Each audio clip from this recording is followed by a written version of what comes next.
श्रीवामनावतारश्लोकम् त्वं कास्यपेतपसि सन्निधत्तदानीं प्राप्तोऽसि कर्पम् अदिते प्रणुतो विधात्रा प्रासुदसप्रकटवैष्णवदिव्यरूपम् सात्वादशी श्रवणपुण्यदिने भवन्तम् श्रीवामनावतारमूर्तिकी जय।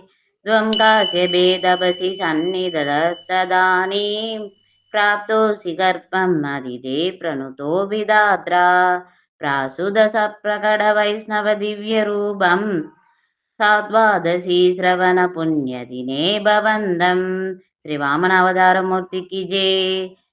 त्वं कास्यपेतपसि सन्निधत्तदानीं प्राप्तोऽसि गर्भम् अदिते प्रणुतो विधात्रा प्रासुदसप्रकटवैष्णवदिव्यरूपम् सात्वादशी श्रवणपुण्यदिने भवन्तम् श्रीवामनावतारमूर्तिकी जय।